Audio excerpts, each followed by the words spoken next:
이렇게 되니까 결국 이제 말씀을 또 앞에 드렸습니다만 이제 이 문제를 비판하는 사람들이 나타나기 시작을 했는데 그중에 가장 중요한 인물이 찰스 촌시라고 하는 당대 제일 저명했던 지성파 목사입니다. 하버드 대학교 출신이었고 그 당시에 이제 보스턴 제일교회 라고 하는 우리로 따지면 아마 영락교회 정도 해당이 될 만한 그 당시 보스턴의 제일 중요한 교회의 담임 목사였던 분이에요. 이 사람이 이런 그 1940년대 초반에 벌어지고 있는 그 과격한 부흥운동을 이제 바라보면서 주일날 설교를 하게 되죠. 그 설교 제목이 경계해야 할 열광주의라고 하는 제목으로 설교를 하게 되고 1743년이 되면 이제 책을 한 권 냅니다. 그게 뉴잉글랜드의 종교 상황에 대한 시사적 고찰, 뉴잉글랜드의 종교 상태에 관한 시사적 고찰이라는 책을 써서 이 사람이 부흥운동이 벌어졌던 지역을 다 탐방을 해가지고요. 실태 조사를 합니다. 누가 언제 어디 와서 무슨 설교를 했고 그 설교의 내용이 어땠고 그거에 대한 반응들, 현상들, 그 다음에 결과가 어땠는지를 이제 아주 냉철하게 일종의 추정 60분 PD처럼 조사를 해서 냈죠. 그 결과는 뭐 분명한 겁니다. 아까처럼 데이븐포트라든가 테넌트 같은 사람들의 이야기를 하면서 이게 결국은 그 과도한 감정에 호소하면서 인간의 지성이라든가 도덕성을 마비시키고 교권을 부정하고 교회를 혼란과 분열로 끌고 나갔다. 이거는 악마의 소행이다. 뭐 이런 식으로 맹비난을 쏟게 되죠. 이런 분이 이제 가장 권위 있는 목사님이 이런 그 설교와 책을 쏟게 되니까 사람들이 그동안에도 이게 기분이 나빴고 뭔가 문제가 있는 것 같은데 우리 생각이 맞았구나라고 이제 결론을 내리게 되는 거죠. 그래서 조지 위필드가 1740년대에 이쪽에 보스턴 지역에 와서 부흥회를 하면서 아주 엄청나게 반향을 일으키고 사람들에게 열광적인 환호를 받았는데 4년이 지난 1744년도에 다시 위필드가 이곳에 왔을 때는 모든 교회들이 문을 닫고 그에게 설교할 기회를 주지 않았다고 말합니다. 심지어는 교수들이 성명서를 발표해서 그 조지 위필드의 설교 메시지와 그 설교 방식 이런 것들에 대해서 우리는 지지하지 않는다. 우리는 너희들과 관계를 끊는다라고 선언을 하게 되죠. 그러면서 이 제1차 대각성 운동이 이제 막을 내리게 되는 것입니다.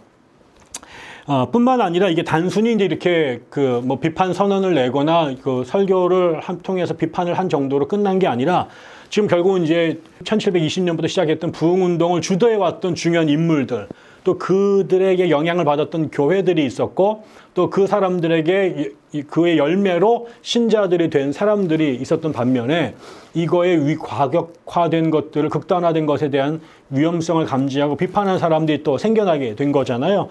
이러면서 결국 교회가 두 파로 나누어지게 됩니다. 하나는 조나단 에드워즈를 지지하는 그런 그 에드워즈파가 이제 뉴잉글랜드 지역에 부흥운동을 지지하는 사람들이 하나 생기게 되고, 또 이거를 반대했던 찰스 촌시를 지지하는 찰스 촌시파로 부흥운동 뉴잉글랜드 지역의 교회가 나누어지게 되고요. 그다음에 그 사이에 제3의 사람들이 이제 존재했던 거죠. 각각의 입장들을 들어보면 이렇습니다. 예를 들어 찰스 촌시를 추종했던 부흥운동 반대파는 이렇게 얘기한 겁니다. 부흥운동의 열기가 결과적으로는 교회의 권위를 붕괴시킬 위험이 있다. 아까처럼 목사들 중에는 회심하지 않은 사람들이 있어서 그 사람들이 교회를 다 망치고 있다라고 설교를 하게 되면 그 교회에 다니는 평신도들은 우리 교회 목사님이 과연 회심한 사람일까 회심하지 않은 사람일까, 또 그들의 판단에 회심하지 않은 것 같은 목회자들의 권위를 인정하지 않게 되고, 이렇게 되면서 교회가 분열과 불행한 갈등 속에 빠지게 된 거죠. 그래서 결국은 부흥운동의 열기가 교회의 권위를 붕괴시켰다.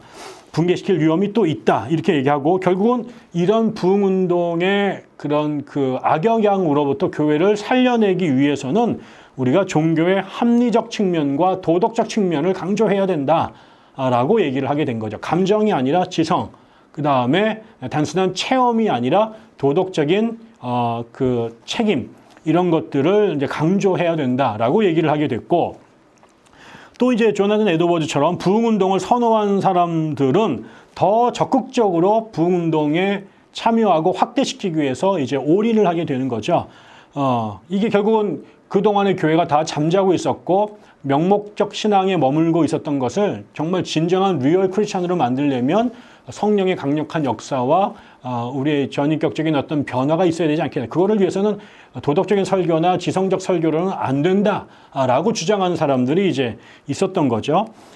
그러나 이제 또 그럼에도 불구하고 이 에드워즈를 지지했던 사람들은 분명히 이 정서적 측면이 되게 중요하기도 하고 신앙 체험이 되게 중요하기도 하지만 아까 말한 제임스 데방포트처럼 너무나 큰 감정을 추구하다가 이성을 잃어버리고 교회 거의 이제 정신분열 환자처럼 될 수 있는 위험성도 인정을 합니다. 특히 조나단 에드워즈가 그런 걸 냉철하게 지적을 해낸 거죠. 그래서 대체적으로는 부흥운동을 주장했던 사람들도 부흥운동의 긍정적 측면과 그다음에 부정적 측면들을 함께 아우르면서 가려고 했던 사람들이 줄을 이뤘고요. 그 중에 아주 소수의 극단주의자들만 이 감정적 측면을 회심의 증거로 보려고 하는, 그래서 부흥에 참여해서 뭐 울면서 통에 자복하는 경험이 있어야 예수를 만난 거다, 성령을 체험한 거다, 이런 식으로 그런 감정적 측면, 그 다음에 종교적 체험을 극단적으로 강조한 사람들은 사실은 그렇게 많지는 않았습니다. 그리고 대부분의 사람들은 어디도 소속되지 않고 별 생각 없이 계속 살았던 거죠. 그래서 결과적으로 다시 정리하면은 부흥운동을 통해서 부흥운동을 지지하는 그룹, 그리고 반대하는 그룹이 나타났고, 지지하는 그룹 안에서도 부흥운동의 감정적 측면의 유효성을 인정하지만 과도히 나가면 안 된다. 그래서 그 약점도 함께 부여잡고 가려고 했던 온건파가 있었던 한면에, 아니야, 이건 계속해서 갈 때까지 가야 돼, 그러면서 대방포트처럼 끌고 나가려고 했던 극단적인 사람들로 이제 나누어져 있었다라는 것입니다. 결국 이렇게 이제 부흥운동이 그 세 부로 나누어지게 됐고요. 좀 더 가면 더 안타까운 일들이 벌어지는데, 이 부흥운동을 주장했던 사람들 안에서도 몇 개로 또 쪼개지게 됩니다. 그러니까 크게는 아까처럼 부흥운동을 찬성파와 반대파, 그 다음에 중간에 있는 별 생각 없는 사람들로 나눠졌다면, 이제 부흥사 그룹 안에서도 쪼개지는 사람들이 나타나게 됐는데, 아까처럼 이제 기독교인의 되기 위해 기독교인의 삶을 시작하는 어떤 첫 문을 여는데 그 성령의 강력한 체험을 주장하는 사람들이 이제 아까 중생을 강조했던 부흥사들이잖아요. 그래서 이런 사람들은, 이런 부흥운동을 아주 강조했던 사람들은 이런 체험 없이 교회에 사람들이 모여 있는 것을 교회로 인정하려고 하지 않았습니다. 진정한 교회는 하나님을 제대로 체험한, 하나님을 제대로 믿는 사람들로 구성되어야만 한다라는 얘기를 했었고, 또 한쪽에 있는 사람들은 아까처럼 그렇게 신앙 체험을 하는 것이 굉장히 중요하지만 그것을 너무나 엄격하고 너무 획일적으로 교회에 적용하게 되면 교회에 남아있을 사람이 없다. 그래서 그 부흥운동의 체험을 강조하지만 그것에 대한 과도하게 엄격한 적용은 절제해야 된다고 생각했던 이런 사람들, 이게 이제 아까 조나단 에드워즈가 취했던 입장이고 그들의 추종자들의 입장입니다. 이렇게 되니까 교회 안에 싸움이 다시 나지 않겠습니까?